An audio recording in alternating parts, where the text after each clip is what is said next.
Em Luganag existem um povo chamado os Struldbugs. Quando ele soube de que a ilha de Luganag tinha homens que não morriam, ele disse assim: puxa, que fantástico, eu quero conversar com esses homens, que maravilha, eles nunca morrem? Não, nunca morrem, eles vivem eternamente, eles vivem eternamente. Não, mas eu quero conhecer, não sei o quê, porque daí nós podemos, juntamente com o conhecimento de hoje, juntar a sabedoria do passado, não cometer mais os mesmos erros, eles devem ser sábios, virtuosos, felizes. Como ele falava em inglês e os caras de Luganag não entendiam, tinha um intérprete. E ele percebia, à medida que o intérprete traduzia as palavras dele, os caras começavam a rir, assim. Esses caras tão rindo, não estou entendendo esse tradutor aqui, acho que é meio xarope. Os mais afortunados demenciam. Os outros sofrem e são uma fonte de sofrimento. E aí você vai percebendo no texto que era muito claro que o Gulliver, o Lemuel Gulliver, estava falando da imortalidade como não a imortalidade da vida, a imortalidade como a não cessação da juventude.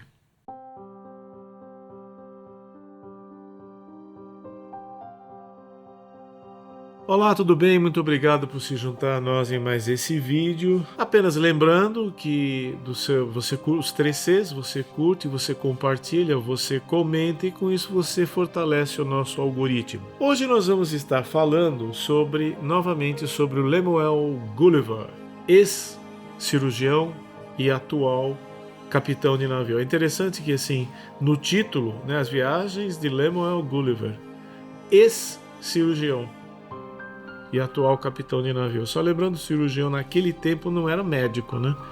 O médico não cortava. Quem cortava era o prático. O cirurgião e barbeiro eram duas profissões que passavam muito perto, por incrível que pareça.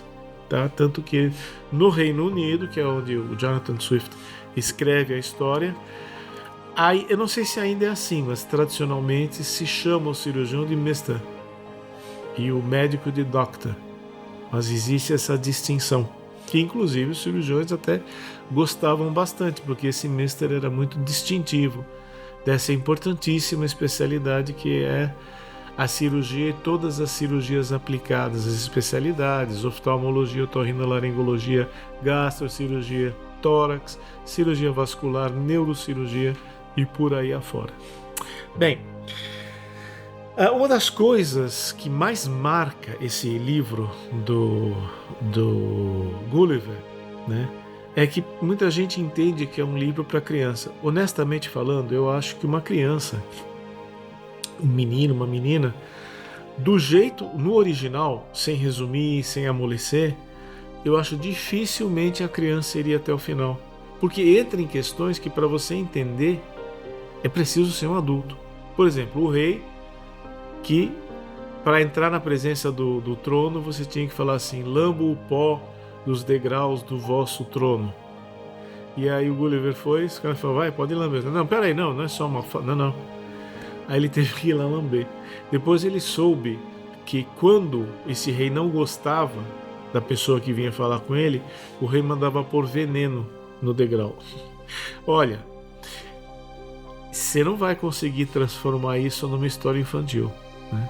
Isso é diferente, por exemplo, de Pinóquio. Pinóquio é um livro infantil. Outro livro que dá um erro danado é Alice no País das Maravilhas. Só acha que é uma história de criança quem nunca leu.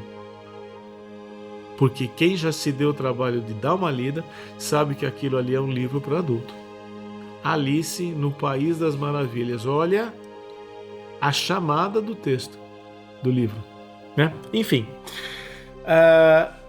o Gulliver é um livro repleto de ironia e sarcasmo, repleto, né? A cena de Lilliput, aquela que é famosa, que ele está deitado e os lilliputianos ficam prendendo cabos nele, isso daí na verdade é uma inspiração a uma outra cena dos trabalhos de Hércules. De Hércules luta com um titã, os dois se exaurem, o titã, ele mata o titã, um gigante. Ele mata o gigante e ele deita, exausto, e dorme. Quando ele acorda, estão lá os pigmeus tentando prender as mãos e os pés dele no chão. O pigmeu era um povo grego, era um povo da Península Balcânica, mítico, e que teria um pigmeu de tamanho. Deus, o que é um pigmeu? O pigmeu é uma medida que vai do meu cotovelo ou até aqui, ou até o ossinho. Ou isso aqui, ou isso aqui. Esses eram os pigmeus. Os pigmeus, eles dedicavam sua vida a lutar contra gansos. Então, assim, era uma imagem da fraqueza aliada à pretensão. E isso, o Gulliver, o Jonathan Swift traz. O Gulliver olha aquilo e se livra daquilo num instante. Então, a cena mais icônica do livro, na verdade, está emprestada, é uma releitura de um trabalho de Hércules, né, que é uma obra, um conjunto de obras que a gente tem explorado em outros vídeos do nosso canal. Quem quiser assistir, inscreve no canal, vai lá dar uma olhada no nosso acervo. O fato é que é muito próximo, portanto, da medida do côvado. Quando você lê, por exemplo, a história, as dimensões da Arca de Noé, era tudo em côvado. O côvado dessa medida. Não é muito precisa, ok? Então, mas a engenharia da época também não era tão precisa assim. Mas era o tamanho desses caras. Os liliputianos, o tamanho deles era diferente, me parece, porque a altura linear do Gulliver dava soma da altura linear de 12 liliputianos. Então por aí você tem uma ideia da desproporção de tamanho. Mas enfim, hoje nós vamos conversar sobre um aspecto que existe no pigmeu e que vai reaparecer de uma maneira mais contundente ainda no livro, que é a exposição da fragilidade humana. Nós que trabalhamos com bem-estar psicológico, que conversamos com o afinamento subjetivo, nós sabemos que uma das coisas mais universais é o sentimento do desamparo. Esse é um sentimento humano que bate à nossa porta. Em algum momento da nossa vida a gente tem a sensação do desamparo. A gente tem a sensação de não ter um time nas costas para proteger a gente, de não ter uma coisa mais forte. Esse desamparo, ele é primo irmão da ideia da vulnerabilidade. E é uma experiência, é uma dimensão nossa que pode servir para nos acovardar, a depender do que está acontecendo, a depender do que nós tivemos de experiência na nossa infância, a depender do que os teóricos do estresse chamam de incrustação biológica, os analistas chamam da formação da fantasia, do fantasma, aquelas impregnações que nós vamos tendo nas idades mais precoces e que marcam o nosso jeito de reagir frente às adversidades. O fato é que os liliputianos, tentando prender o Gulliver com as cordinhas deles, são a imagem acabada da vulnerabilidade. Não adiantava nada fazer aquilo. E mais à frente no livro, numa ilha chamada... eu tenho que ver porque é o seguinte, essa daí dos pequenininhos é Lilliput, todo mundo conhece. A outra ilha, uma ilha no final, tem o nome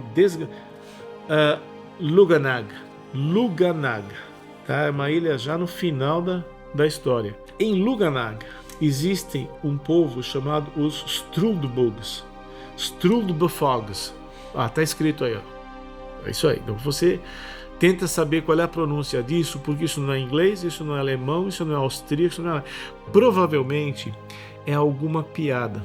Esses livros muito antigos, que têm já 150, 200, 300 anos, esses textos muitas vezes têm truques, têm sutilezas que um homem mais posterior não consegue perceber. Por exemplo, quando a gente tem no Machado de Assis, no Quincas Borba, o Quincas Borba desenvolve a teoria, o modelo da Humanitas. aonde ele dá o exemplo de uma horda primitiva, aonde existe uma disputa por uma porção de batatas. Aí tem todo o desenrolar da história e no final ele diz assim: ao vencedor, as batatas. Eu tenho a forte desconfiança que essas batatas, elas têm um significado que fazia muito sentido para o homem da época em que foi escrito. Tem alguma ironia, alguma piada aí. Por exemplo, talvez hoje seria o efeito, por exemplo, que na verdade a horda primitiva está brigando por um lote de nabos. E no final o cara fala assim: ao vencedor, o nabo. Então, automaticamente você vai, opa, aquele elogio que não é muito elogio, né? Aquela coisa. Eu acredito que tinha isso, porque Machado de Assis era muito bem-humorado. Ele era engraçadinho. Essa de Queiroz é engraçadíssimo. E aí o Jonathan Swift é muito bem-humorado. Ele é muito engraçado. Então, provavelmente esses nomes deviam ter uma ressonância, alguma coisa com a cultura da época que a gente não consegue recuperar. Quando ele soube de que a ilha de Luganag tinha homens que não morriam, ele disse assim: puxa, que fantástico, eu quero conversar com esses homens, que maravilha, eles nunca morrem? Não, nunca morrem, eles vivem eternamente. Não, mas eu quero conhecer, não sei o quê, porque daí nós podemos, juntamente com o conhecimento de hoje, juntar a sabedoria do passado, não cometer mais os mesmos erros. Eles devem ser sábios, virtuosos, felizes, livres da contínua apreensão da morte. Talvez seja a experiência mais radical desse desamparo. Um dia eu vou morrer.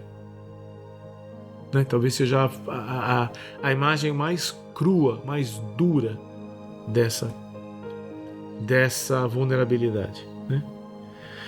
O que ele faria caso nascesse um Strudberg, eu ia fazer isso, eu ia fazer aquilo. Ele fez uma apologia. Como ele falava em inglês e os caras de Luganag não entendiam, tinha um intérprete. E ele percebia, à medida que o intérprete traduzia as palavras dele, os caras começavam a rir, assim, fazer uma coisa assim. Ele foi engraçado. Eu tô falando um negócio tão bacana aqui, eu tô sendo tão legal. E esses caras tão rindo, não tô entendendo esse tradutor aqui, acho que é meio xarope. No final, né? No final ele fala assim: o que os caras estão rindo? Fazer o seguinte: é que o senhor tá falando, eu tô traduzindo, mas eu tô traduzindo certinho.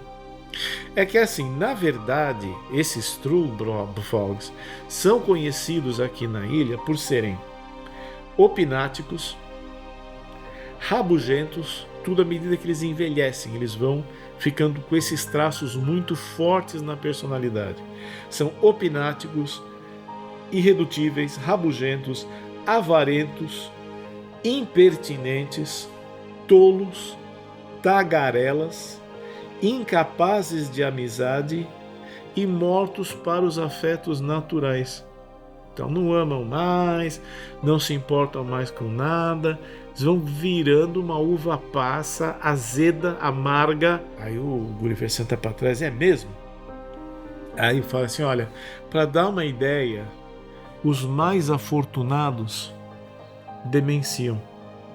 Ele não fala demenciar, ele fala assim: vão perdendo a memória. São os mais afortunados. Os outros sofrem e são uma fonte de sofrimento. E aí você vai percebendo no texto que era muito claro que o Gulliver, o Lemuel Gulliver, estava falando da imortalidade como não a imortalidade da vida, a imortalidade como a não cessação da juventude.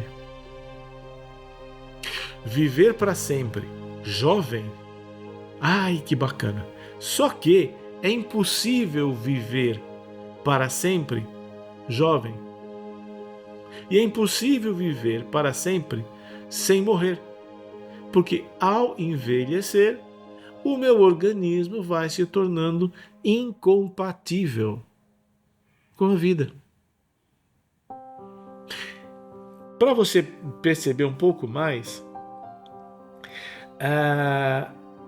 o que acontece na juventude e que é muito sedutor, que a gente fala, puxa, não quero que isso termine nunca. É a ideia do vigor e a ideia da novidade. Para você entender como que a novidade perde a graça, a novidade perde a graça quando alguém te apresenta uma coisa que você já... Alguém te conta uma piada e você já sabe o final.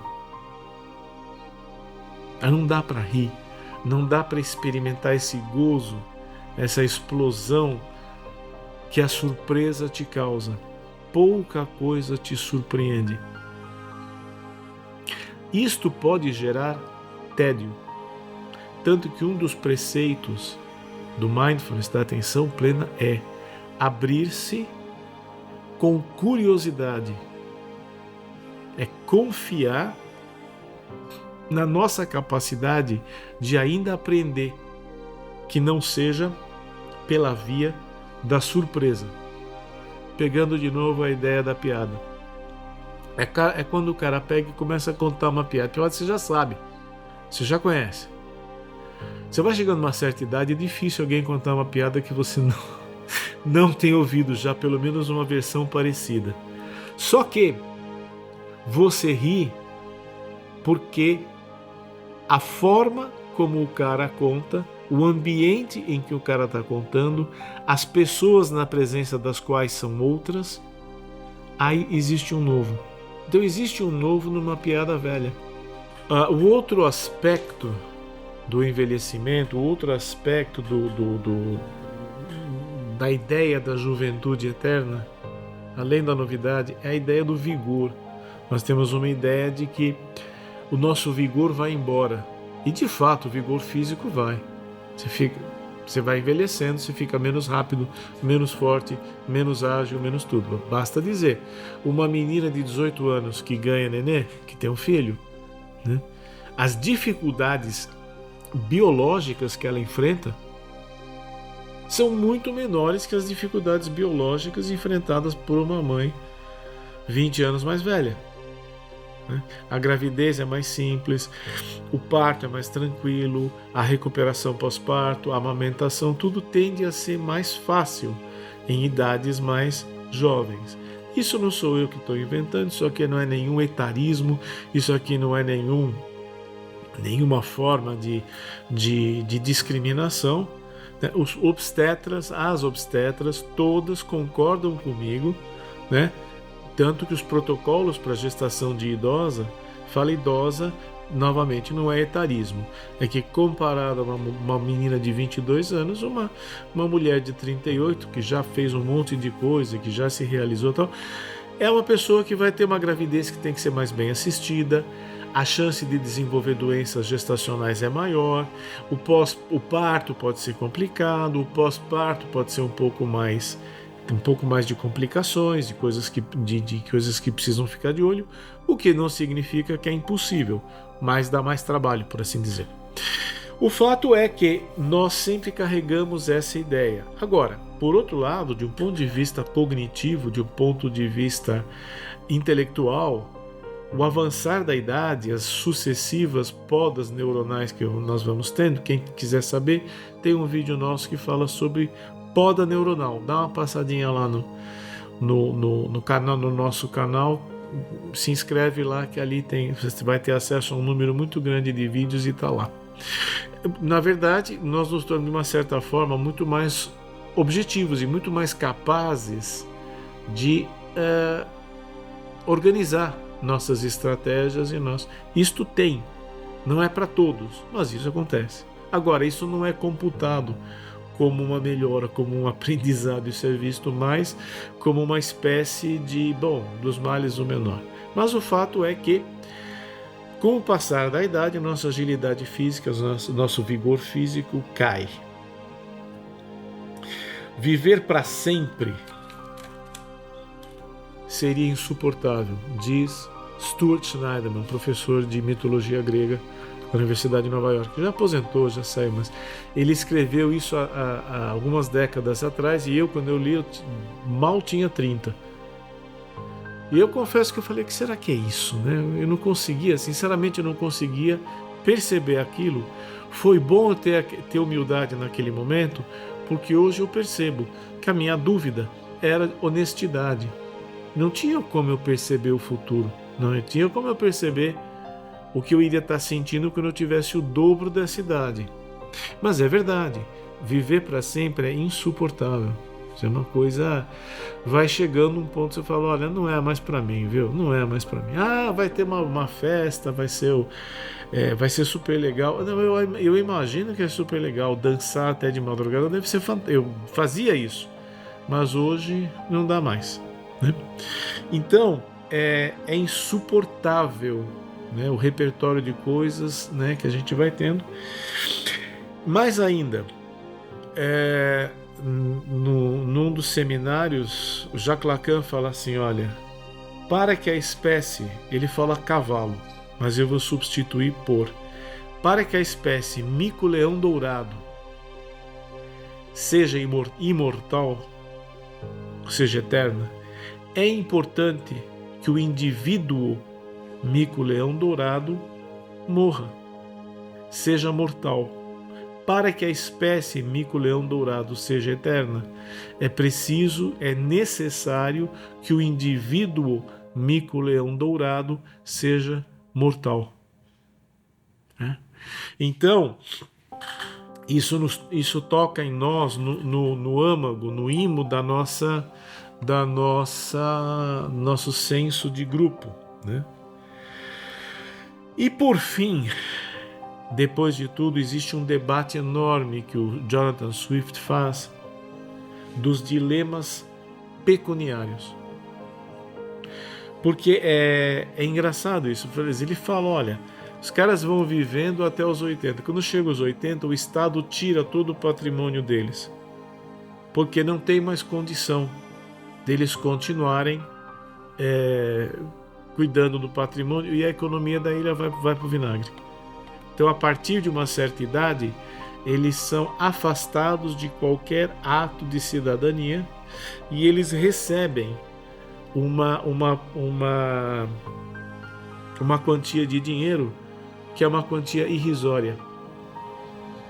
E o que acontece é que as pessoas que vão nascendo e vão crescendo vão tendo esses caras e tem que ficar cuidando e sustentando esses caras. E esses caras não produzem absolutamente mais nada. E aí você cai na dimensão, né, pecuniária, você cai na dimensão econômica. Exatamente o problema que nós atravessamos hoje. Somos 8 bilhões de habitantes. Outro dia batemos 8 bilhões. De habitantes no planeta Terra. Eu sinto calafrios, eu não sei você. Mas isso me dá calafrios, bem como 2 países sob 2 únicos governos. 2 países têm 2,4 bilhão de habitantes. A Índia tem 1 bilhão e 200 milhões e a China tem outros 1 bilhão e 200 milhões. Pode até ter aumentado. Nós aqui no Brasil temos 210 milhões e estamos apanhando para conseguir dar uma vida adequada para todos nós. Os americanos têm 350 milhões e também apanham para manter as coisas boas por lá, manter as coisas minimamente andando. Claro, um vai dizer: mas é uma porcaria, mas não tem nada. Não, mas eles têm muito mais do que a média dos países do mundo, né? Em qualidade de vida, em tudo isso.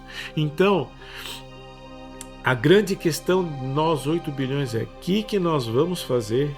Aumentou essa quantidade de pessoas, a idade das pessoas está avançando, o poder de trabalho delas cai e as necessidades às vezes até aumentam. Por quê? Porque nós inventamos uma coisa chamada remédio. Nós temos medicações fantásticas. Eu tomo medicação, sem dúvida, e eu prescrevo, tá? Então eu estou falando do que acontece comigo. Eu sou médico, eu prescrevo medicação, não tenho nada contra a medicação, mas o fato duro é que com os tratamentos que avançaram, a longevidade se ampliou. E aí o que nós vamos fazer? Nós temos pessoas com a longevidade maior sem a capacidade de produção. Em termos puramente de dinheiro, tem que pensar nisso. Mas o importante disso tudo, que eu acho, que é o seguinte: quando o Jonathan Swift fala isso, ele fala, olha, não podemos perder a dimensão humana disso. Porque uma das coisas que ele fala, o Jonathan Swift fala, é que esses idosos perdem a capacidade de ter uma experiência amorosa. A experiência amorosa que eu quero dizer, curtir os netos, os bisnetos, os trisnetos e tudo. Ele apresenta um quadro muito duro, muito duro. Isto é um enfoque inumano. Eu acho que essa é a ironia fantástica dele. Ele mostra um mundo inumano, um mundo mecânico. Vocês se recordam que no meu livro a gente tem uma distinção entre o desumano e o inumano. Aqui, Swift está sendo inumano na narrativa dele, né? Nada contra, tá perfeito, o livro é fantástico. Por isso que eu recomendo que leia, porque muitas vezes, no raciocínio das massas, sistema único de saúde, como é que não é, quem financia, quem paga, dá essa dimensão. Então, não são idosos, muitas vezes são, mas não necessariamente são pessoas que o poder produtivo, a capacidade produtiva deles caiu. E as demandas de tratamento e de ajuda aumentam. Essa aporia aparece claramente aqui. Portanto, o Gulliver é um alerta para o mundo. É isso que não é um livrinho infantil, não é um filmezinho com efeitos especiais bonitinhos, não. É um alerta para o mundo. Já Cousteau fez o que eu ainda considero o melhor documentário de vida, o melhor documentário natural, que se chama Ilha de Páscoa, um alerta para o mundo. Quem tiver curiosidade pode assistir, eu acho que tem no YouTube. Eu assisti e eu achei ele fantástico. E eu replico aqui a mesma coisa. Eu digo, olha, cuidado com a forma como você entende certas movimentos e decisões, porque o risco é de nos tornarmos inumanos e de inumanos desumanos. Por quê? Há necessidade da pessoa que está aposentada, mas também existe a necessidade da pessoa que produz. Não é simplesmente a pessoa que produz está numa boa, não. A pessoa que produz também consome. Não tem essa. A pessoa que produz, às vezes a pessoa que produz consome ainda mais. É simples, o cara que trabalha há 8.000 anos atrás, o cara que trabalhava na lavoura, ele tinha que comer mais calorias do que o cara que não. O cara que trabalha na lavoura, que produz a riqueza, tem tanta necessidade de se nutrir quanto o cara que já não consegue. Então não adianta jogar todas as atenções no inativo e deixar descoberto o ativo. Isto é inumano e pode perfeitamente bem descambar para o desumano. É isso. Então nós temos, a ilha se chama Luganag. A ilha que nós temos hoje no século XXI se chama planeta Terra. Luganag tinha lá um número X de habitantes, o planeta Terra tem 8 bilhões. 2. As pessoas que causavam preocupação eram os Struldbefalls. Hoje, as pessoas do mundo que nos preocupam são as pessoas que não estão ativas, não podem mais estar ativas. Nunca foram ativas porque nasceram com determinadas condições que impedem, ou já foram e já não conseguem mais ser, né? A idade, né, das pessoas que não morrem era indeterminada. A idade das pessoas que morrem também é indeterminada. Então, isto é um alerta para o nosso futuro e isso é um alerta para a nossa vida pessoal. Que é preciso encontrar um equilíbrio muito grande entre não onerar a geração de baixo, que vem atrás de mim, e também não trabalhar pela geração que veio depois de mim, a geração neném. O neném é uma aberração, de um ponto de vista da contribuição que ele dá na questão do trabalho. Nós tivemos também um vídeo sobre trabalho, a contribuição deles é muito pequena e a reivindicação é muito alta. Eu não estou generalizando aqui, mas eu estou falando de tendências que nós temos, tendências culturais contemporâneas. Tá? Então fica aqui a recomendação. Todos aqueles de nós que buscam uma certa qualidade de vida, bem-estar psicológico, viver com uma redução importante do estresse, é inevitável que esse tipo de reflexão passe por nossa cabeça. Viver o presente momento significa, entre outras coisas, estar atento àquilo que pode surgir como uma necessidade individual e como uma necessidade coletiva.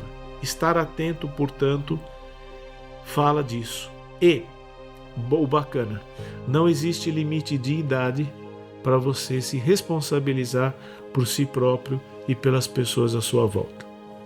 Muito obrigado por ter nos acompanhado até aqui, espero que vocês tenham gostado. Até o próximo vídeo, um abraço.